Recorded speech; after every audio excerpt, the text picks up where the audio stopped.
নতুন আলু, ফুলকপি দিয়ে ভাজা ডিমের খুব সহজ একটা তরকারির রেসিপি। আর সবসময় আমরা তো নতুন আলু দিয়ে ডিম দিয়ে খেয়ে থাকি, আর অনেক রকমেরই খেয়ে থাকি। তো আজকে আমি তৈরি করব ফুলকপি দিয়ে, আলু দিয়ে আর ডিম দিয়ে রান্না করব। তো সেই রেসিপিটাই তোমাদের সাথে শেয়ার করব। ভিডিওটি ফার্স্ট থেকে লাস্ট পর্যন্ত দেখতে থাকো, আশা করি ভালো লাগবে। আর ভালো লাগলে প্লিজ একটি লাইক আর একটি সাবস্ক্রাইব করে পাশে থাকবে। হাই গাইস, আসসালামু আলাইকুম, welcome back to my channel. কেমন আছো তোমরা সবাই? আশা করি ভালো আছো। আল্লাহর রহমতে আমি অনেক ভালো আছি।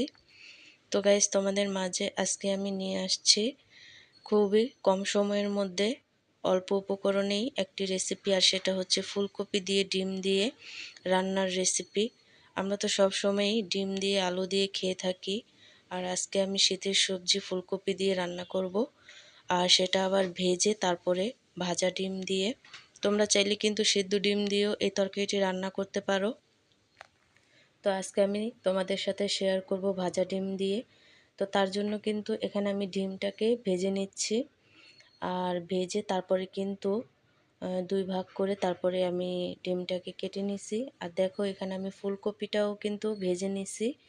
তোমরা চাইলে ভাপ দিয়ে নিতে পারো। আর এখানে তরকারিটা রান্না করার জন্য পেঁয়াজটাকে তেলে ভেজে তারপরে কিন্তু এখানে আমি আদা রসুন অ্যাড করে দিচ্ছি। আর আদা রসুনটা ভাজার পরে একটু পানি দিয়ে মশলা কষানোর জন্য মশলাগুলো দিয়ে দিছি, সব রকমের মশলা।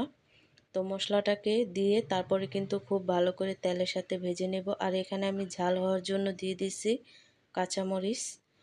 আর কাঁচামরিচটা দেওয়ার পরে খুব ভালো করে দেখো তেলের সাথে আমি মশলাটাকে ভেজে নিছি। আর এই পর্যায়ে এসে আমি দিয়ে দিচ্ছি আলু, তারপরে ফুলকপি, ভেজে রাখা ফুলকপিগুলো। আলু আর ফুলকপি দেওয়ার পরে কিন্তু খুব ভালো করে কষিয়ে নেব আর মশলার সাথে মিক্স করে নেব। তো আলু আর ফুলকপিটাকে খুব ভালো করে কষিয়ে নেব। আর কষানো হয়ে গেছে দেখো। তো আমি খুব ভালো করে মাখা মাখা করে কষিয়ে নিছি। আর দেখতেই পাচ্ছ মশলাটা একেবারে মিক্স হয়ে গেছে। এ পর্যায়ে এসে আমি অ্যাড করে দিব ঝোল। আর ঝোলটা কিন্তু তোমরা কম বেশ করে দিতে পারো, যে যতটুক ঝোল খাও। তো এখানে আমি ঝোল দিয়ে দিছি। ঝোলটা ফুটে ওঠার পরেই কিন্তু আমি দিয়ে দেব ডিম। আর এখানে দিয়ে দিছি পেঁয়াজের কলি। আর ঝোলটা যেহেতু ফুটে উঠছে, সেই ক্ষেত্রে আমি এখানে ভাজা ডিমগুলোকে অ্যাড করে দেব। তো দেখো, একে একে সব ডিমগুলো কিন্তু এখানে আমি অ্যাড করে দিচ্ছি। তো অ্যাড করার পরে কিন্তু আরেকটু রান্না করে নিছি। তারপরে দেখো, এখানে আমি অ্যাড করে দিচ্ছি ধনিয়া পাতা কুচি। তোমরা চাইলে কিন্তু এখানে জিরার গুঁড়াও অ্যাড করতে পারো। তো আমি দিয়ে দিচ্ছি ধনিয়া পাতা কুচি। তো ধনিয়া পাতাটা দেওয়ার পরে দেখো তরকারির কালারটা কত সুন্দর চলে আসছে, আর দেখতে কতটা লোভনীয় হয়েছে। আর এইভাবে কিন্তু তোমরাও ফুলকপি আলু দিয়ে এই ভাজা ডিমের রেসিপিটি তৈরি করতে পারো। তো আমি পরিবেশন করে নিচ্ছি।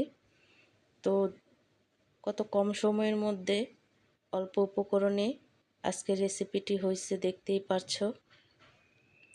তো এভাবে করে কিন্তু তোমরা ফুলকপি দিয়ে আলু দিয়ে এই ডিমের রেসিপিটি করে নিতে পারো। তোমরা চাইলে সিদ্ধ ডিম দিয়েও করতে পারো। তো আজকের রেসিপিটি কেমন লাগছে অবশ্যই কমেন্টে জানাবে। তো অন্য কোনো রেসিপি নিয়ে তোমাদের মাঝে আবার চলে আসবো। আজকে এই পর্যন্তই। সবাই সুস্থ থাকবে, ভালো থাকবে। আল্লাহ হাফেজ।